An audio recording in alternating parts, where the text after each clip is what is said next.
होता है उस दिन बेलपत्र को नहीं तोड़ा जाता। कितना सुंदर वर्णन है, जरा सुनिएगा शिव महापुराण का, लिंग पुराण का ये वर्णन, शिव पुराण का, स्कंद पुराण का ये वर्णन, ध्यान रखना। जिस दिन आपका सोमवार का व्रत है उस दिन बेलपत्र नहीं तोड़ा जाता। जिस दिन आपका पशुपतिनाथ का व्रत है उस दिन आप बेलपत्र नहीं तोड़ोगे वृक्ष से। जिस दिन आपका प्रदोष का व्रत है उस दिन बेलपत्र नहीं तोड़ोगे। जिस दिन आपका 16 सोमवार का व्रत है उस दिन बेलपत्र नहीं तोड़ोगे। जिस दिन संकट सोमवार का व्रत है, शिवरात्रि का व्रत है, जिस दिन आप शंकर भगवान का तीज का व्रत, छठ का व्रत, भगवान शंकर का कोई भी व्रत अगर आप धारण करते हैं तो उस दिन बेलपत्र को व्रत करने वाले व्यक्ति को नहीं तोड़ना चाहिए। व्रत आज है तो बेलपत्र को एक दिन पहले तोड़कर रख लेना चाहिए। क्यों? ऐसा हमारा शास्त्र, हमारा विधान, हमारे पुराण, हमारे वेद क्यों वर्णन करते हैं?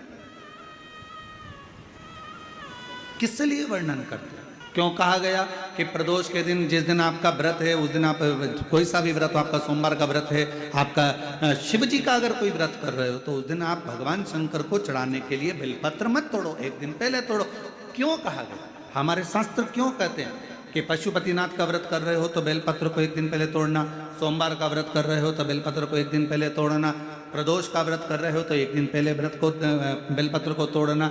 एक दिन पहले उस बेलपत्र को क्यों तोड़ा जाता है? जिस दिन हमारा व्रत रहता है उस दिन हम बेलपत्र क्यों नहीं तोड़ सकते? तो हमारा शास्त्र कहता है, शिव महापुराण वर्णन करती है कि जिस बेलपत्र की पूजन आप साल भर में अगर एक दिन भी आपने बेलपत्र को जल चढ़ाया है, एक दिन भी बेलपत्र को नमन करा है, एक दिन भी बेलपत्र के वृक्ष को यदि तुमने पूजा है, साल भर में एक दिन भी आपने अगर बेलपत्र की आराधना करी है, तो आप जब जब सोमवार का व्रत रखती हो, प्रदोष का व्रत रखते हो, आप जब जब शिवरात्रि का व्रत रखते हो, आप जब संकट सोमवार का व्रत रखते हो, पशुपति व्रत रखते हो, तो तुम्हारे उस व्रत को सफल बनाने के लिए बेलपत्र का वृक्ष भी तुम्हारे लिए व्रत रखता है, जिससे तुम्हें उस फल की प्राप्ति।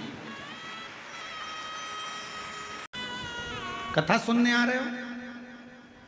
घर के बाहर बेलपत्र का पेड़ है, कथा श्रवण करने जा रही हूं, बेलपत्र का वृक्ष है।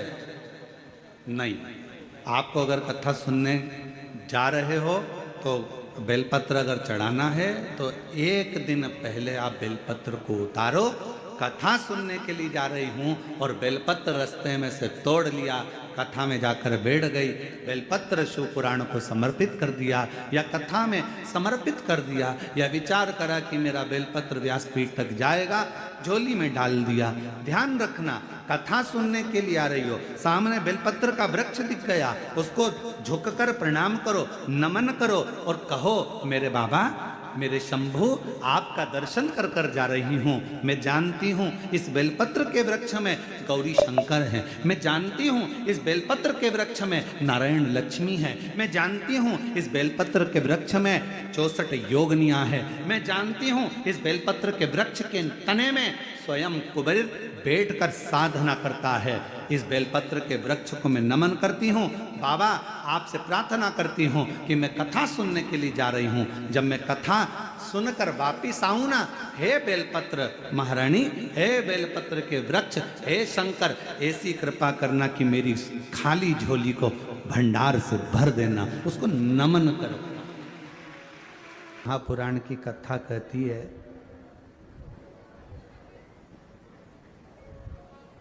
आप जब उन्नति की सीढ़ी पर चढ़ रहे हो और परिश्रम कर रहे हो और मेहनत कर रहे हो, आप जब विकास की ओर आगे बढ़ रहे हो, उन्नति की ओर आगे बढ़ रहे हो, मेहनत कर रहे हो, परिश्रम कर रहे हो, और तुम्हारे परिश्रम को देखकर, तुम्हारी मेहनत को देखकर अगर कोई हंसे नहीं तो समझ लेना कि तुम सफल नहीं हुए।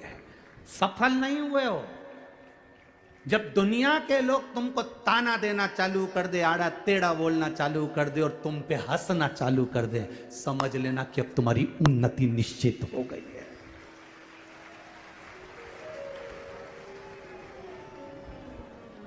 बोल बम का नारा है,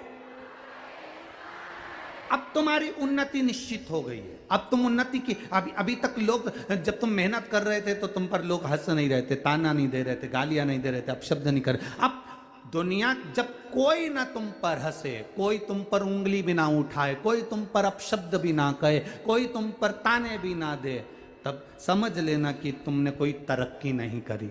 अब जब तुमको लोग गालियां देने लगे, ताने देने लगे, अपशब्द कहने लगे, तब समझना कि मेरे भोलेनाथ ने हाथ पकड़ लिया, अब मतलब मैं उन्नति की ओर बढ़ना चालू हो गया हूँ। इसलिए मेरी बुराई होने लगी, मुझे लोग अपशब्द कहने लगे, मुझे लोग ताने देने लगे, मेरी अब उन्नति की ओर में बढ़ना प्रारंभ कर दिया हूँ। हमें क्या लगता है कि हमें लोग गाली दे रहे हैं, हमें लोग अपशब्द कर रहे हैं, हमें लोग ताने दे रहे हैं, मतलब मैंने कुछ गलती, ना ना ना, आपको दे दिया ना गाली, लोगों ने अपशब्द कह दिया ना, ताने दे दिया ना, समझ लो कि आगे बढ़ गए। जिस बहू को सास के अपशब्द ज्यादा मिलते हैं, वो बहू जिंदगी में कभी हार नहीं मानती, उन्नति की ओर बढ़ती चली जाती। ताने मिलेंगे ना आपको, अपशब्द मिलेंगे ना आपको, आप क्यों हारते हो? आपकी सास ने कुछ कह दिया, आपकी हिम्मत हार गई। आपको सास ने कह दिया कि तू तो बेकार है और तेरी जिंदगी भी बेकार निकलेगी, तो तुम ये हिम्मत मत हारना, तुम्हारी सास तुमको पक्का कर रही है, पक्का। आप में से कितनी लोग हैं जो पापड़ बनाती हैं? कभी पापड़ बनाया है? पापड़ चने का, मूंग का बनाया? सबने हाथ ऊंचा करो, किस किसने बनाया है? जरा बनाया है? धर लो धर लो धर लो, बहुत बढ़िया। हमने भी बहुत बनाया हो, ठीक है। हम नहीं बनाया। पापड़ बनाने वाली माताएं जानती है कि जो वो पापड़ का जो आटा होता है ना, उसको चने की दाल का जो आटा होता है, उड़द की दाल का, मूंग की दाल का जो आटा होता है, उसको अच्छा मसने के बाद उसको कूटना पड़ता है। जितना कूटेंगे ना तो वो जो लोई होती है ना, बेलते समय फटती नहीं है। बोलो सही है कि गलत है? अच्छे से बोलो जरा, रमदारी से। पापड़ के आटे को उसनने के बाद अच्छे से कूटो, कूटोगे तो जो लोई है ना, जिसको तुम धागे से काटती हो, जिसको तुम पाँव के अंदर धागा ऐसे बांध लेती हो और बाद में लोई काट काट के डालती है, तो तुम अंदाजा लगाना कि वो जो लोई है ना, वो लोई तुम अगर अच्छे से वो कुट गया, अच्छे से वो लोई, अच्छे से वो पिंडा पिट गया, कुट गया, तो फिर तुमने जब पापड़ बेलना प्रारंभ करा तो वो पापड़ बीच में से फटे ही नहीं। और जिस आटे को अच्छे से नहीं कूटा जाता, उसमें कितना ही तेल लगा के तुम बेल लो, वो फट जाए। वो लोई अच्छे से वो पिंडा पिट गया, कुट गया, तो फिर तुमने जब पापड़ बेलना प्रारंभ करा तो वो पापड़ बीच में से फटे ही नहीं। और जिस आटे को अच्छे से नहीं कूटा जाता, उसमें कितना ही तेल लगा के तुम बेल लो, वो फट जाए। फट गया, वो फटे बीच में से, बार बार फटे, बार। बस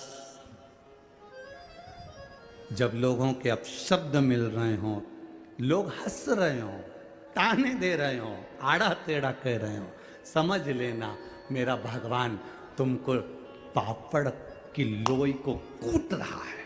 जब कूटेगा, बिलेगा, ऐसा जोरदार बिलेगा कि कभी नहीं फटेगा, फिर वो आनंद में पड़ जाएगा।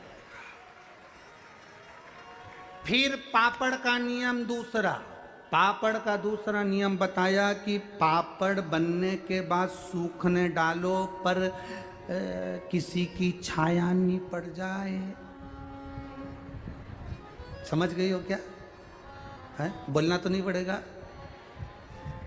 अगर छाया पड़ जाती है तो पापड़ लाल पड़ जाता है, फिर वो उसमें स्वाद भी नहीं आए, तलो सेको खाओ तो स्वाद, छाया नहीं पड़ जाए। इसलिए ध्यान रखना कि जब तुम उन्नति की सीढ़ी पर चढ़ जाओ, आगे बढ़ जाओ, कुटने पिटने के बाद तुम अच्छी उन्नति करने पर आ जाओ, तो ध्यान रखना रे, अहंकार की छाया नहीं पड़ जाए। छाया पड़ गई तो गए, अहंकार की छाया पड़ी कि बर्बाद, नष्ट हो गए।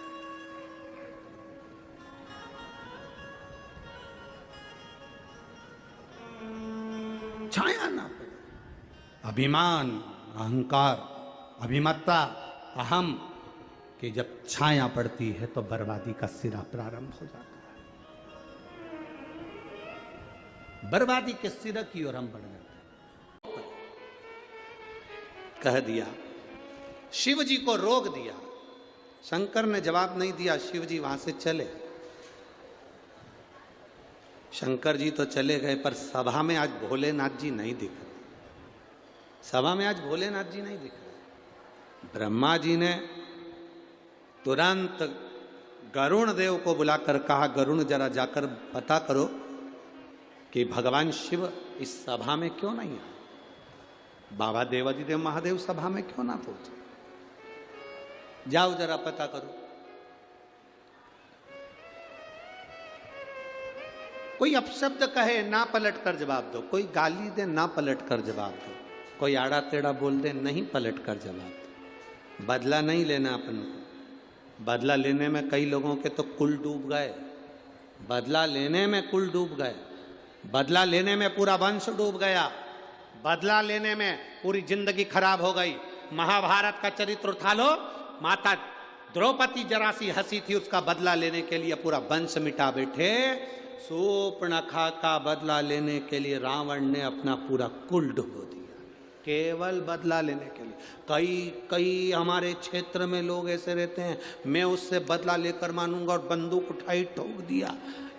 तूने तो 5 मिनट में उसको मार दिया, पर तेरा परिवार आज तक रो रहा है। आधे जेल में पड़े हैं, आधे बाहर रो रहे हैं। ऐसा बदला लेना किस काम का? तूने तो उठाई ठोक दिया, उठाकर ठोका। बदला लेकर मानूंगा, तू तो बदला ले लेगा, तेरा परिवार तो जिंदगी भर रोएगा। तू जेल सड़ेगा, थाने में पड़ा रहेगा, कोर्ट के चक्कर काटता रहेगा, जिंदगी पूरी रोने में निकल जाएगी। बच्चे बड़े हो जाएंगे तो जिंदगी भर बाहर नहीं निकल पाएगा। तो ऐसा बदला लेना किस काम का? शिव महापुराण की कथा को सुनने वाले एक बात अपने अंदर उतार लेना। रावण ने अपनी बहन का बदला लिया था, पूरा वंश मिट गया। दुर्योधन ने अपनी हंसी का बदला द्रौपदी से लिया, पूरा वंश मिट गया। जो जो बदला लेने की ठानता है, उसके परिवार में रोना ही रोना लिखा होता है, कभी सफलता नहीं होती। जो बदला लेने की ठानता है। कई लोग अकड़ में आकर कह देते हैं, कई लोग अभी तुम यहां से इधर पीछे के रास्ते से अंदर मत आन दो किसी को, फिर देखना वो बोलेगा देख लूंगा तेरे को तो बाद में मिल, तू बाद में, तेरे को बाद में निपटूंगा। अभी ज्यादा इतरारिया है ना, तूने मेरे को चढ़ने नहीं दिया मंच पे। तू आ तू मेरे पास। तूने अभी मेरे को देखा नहीं है, अभी तूने मेरे को देखा नहीं। आन दे मेरा समय, जब मेरा समय आएगा ना तेरे को बता दूंगा मैं क्या चीज हूं। और गुस्सा होके गाड़ी उठा के भुड़ भुड़ करके चला गया। आगे गया तो समय आ गया, किसको भरोसा। इसलिए मेरा निवेदन है, कभी ऊंचे बोल नहीं बोलो।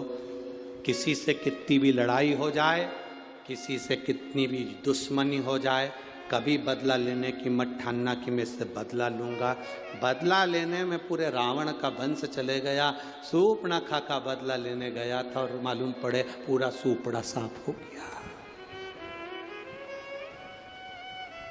दुर्योधन बदला लेने के लिए गया था कि इस द्रौपदी ने मेरे ऊपर हंसा है, बदला लेकर मानूंगा, और दुर्योधन का पूरा वंश नष्ट हो गया।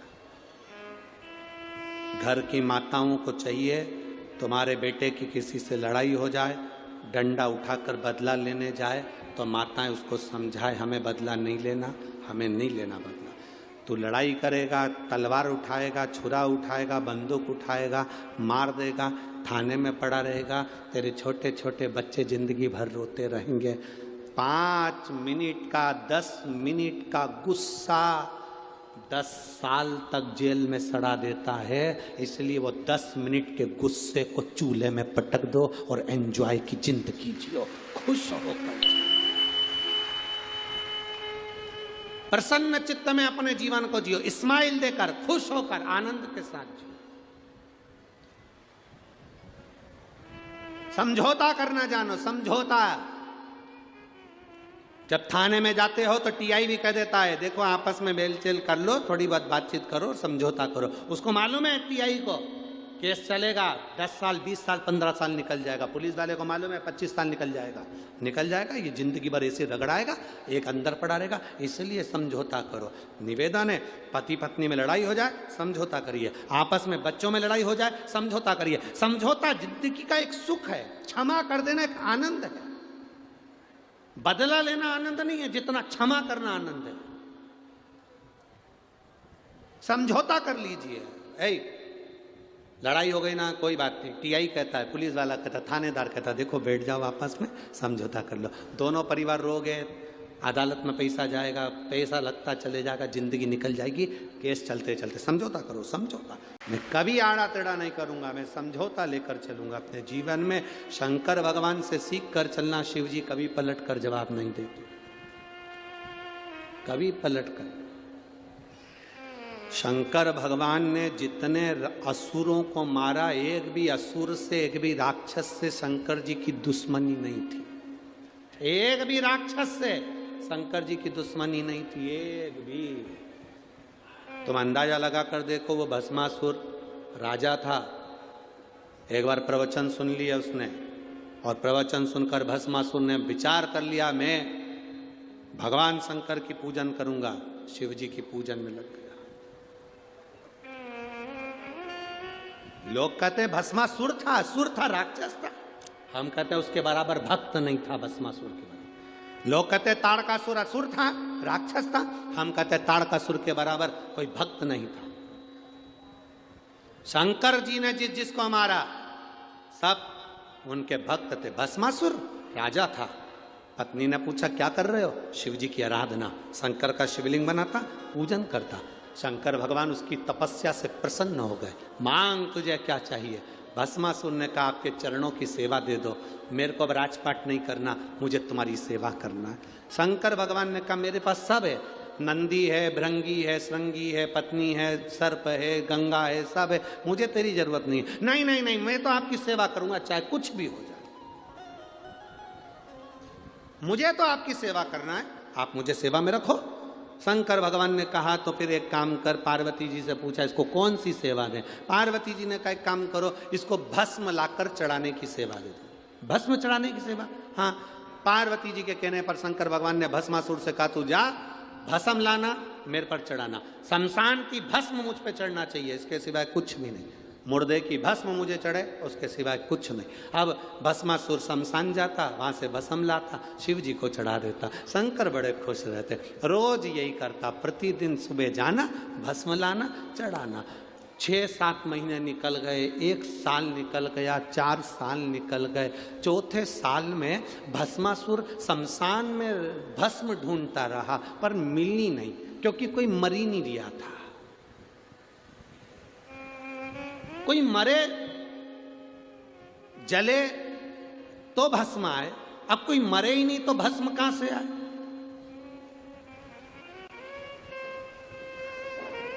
भस्मासुर को बड़ा गुस्सा आया, भोलेनाथ जी ने मुझे सेवा दी और मुझे भस्म नहीं मिल रही है, मैं करूं क्या? भस्मासुर की जो पत्नी थी बड़ी चतुर थी, उसने कहा देखो कब तक दूसरे की फैक्ट्री का माल लाओगे, अपनी खुद की फैक्ट्री चालू करो। भस्मासुर ने पूछा अपनी फैक्ट्री कैसे? पत्नी ने कहा शंकर जी की तपस्या करो, वर मांगो, जिस पर तुम हाथ रखो वो भस्म हो जाए, उसी की भस्म शंकर जी को चढ़ा देना, अपनी कंपनी का माल चलता रहेगा। रोज कहीं ढूंढने जाना नहीं पड़ेगा, किसी के ऊपर हाथ रख देना, भस्म हुआ, उठाया और चढ़ा दिया। कहां तक दूसरे की फैक्ट्री का माल लाओगे? अपनी खुद की फैक्ट्री चालू करो। सुन लिया भस्मासुर ने, लग गया तपस्या में। भस्मासुर ने तपस्या करी, शिव जी सामने आ गए, मांग तुझे क्या चाहिए? आशीर्वाद दो, जिस पे हाथ रखूं वो भस्म हो जाए। शंकर भगवान भी अड़भंगे थे, उनने कह दिया तथास्तु। खुश होकर भस्मासुर घर गया।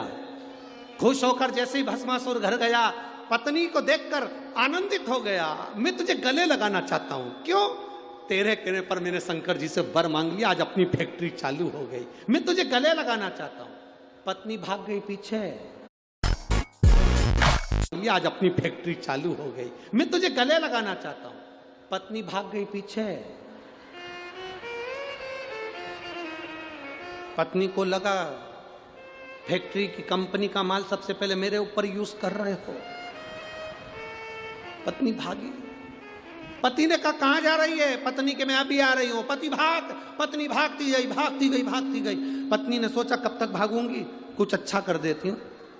इतने में पत्नी ने अपने पति से कहा सुनो जी, वो भोलेनाथ हैं, शंकर जी हैं, अड़भंगे हैं, शंभू हैं, इतने सीधे हैं, जो मांगता है उसको दे देते हैं। कभी कभी उनका दिया आशीर्वाद भी लगता ही नहीं है, इसलिए प्रैक्टिकल करके देखो क्या उनने सही में आशीर्वाद दिया है। तो इतने में पति ने बोला तू मेरे पास में आ, मैं तेरे सिर पे हाथ रख के देखता। पत्नी बोले मेरे पे नहीं, जिसने दिया उससे पूछो। अब पत्नी गई, शंकर भगवान के पास में भस्मासुर गया, भोलेनाथ जी को याद किया, शंभो हर हर। शंकर भगवान आए, मांगो क्या चाहिए? उसने कहा बस तुम्हारे ऊपर हाथ रख के देखना है कि तुम भस्म होते हो कि नहीं होते। शंकर भगवान बोले बता, हमने कंपनी खोली और ये हम पे ही प्रैक्टिकल कर रहा है। शिव जी तो छोड़कर भागे। जो भोलेनाथ भागे, पीछे पीछे भस्मासुर, आगे आगे भोलेनाथ। नारायण भगवान के पास पहुंच गए। नारायण भगवान की धर्म पत्नी लक्ष्मी जी मिली। प्रभु क्या बात है, कहाँ भाग रहे हो? लक्ष्मी जी ने कहा कि क्या हुआ? शंकर भगवान बोले पीछे भस्मासुर आ रहा है, जिस पे हाथ रखता है वो भस्म हो जाता है। लक्ष्मी जी भी भग गई। भागते भागते महादेव पहुंच गए सीधे नारायण के पास में। नारायण ने पूछा क्या हो गया? भस्मासुर आ रहा है, जिस पे हाथ रखेगा वो भस्म, जिस पे हाथ रखे वो भस्म। अच्छा ठीक है, जिस पर हाथ रखेगा वो भस्म हो जाए। अब नारायण ने कहा चिंता मत करो, चिंता ना करिए, चिंता ना करा जाए। भगवान विष्णु ने सुंदर स्त्री का रूप लिया, भस्मासुर के सामने जाकर खड़े हो गए।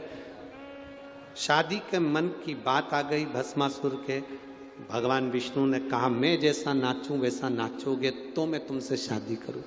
नारायण ने हाथ करा ऊपर, भस्मासुर ने हाथ करा ऊपर। नारायण ने दोनों हाथ करे ऊपर, भस्मासुर ने दोनों हाथ करे ऊपर। नारायण ने अपने दोनों हाथ रखे सिर पर, भस्मासुर ने जो रखे सिर पर। हो गया। और महाराज रावण को बाबा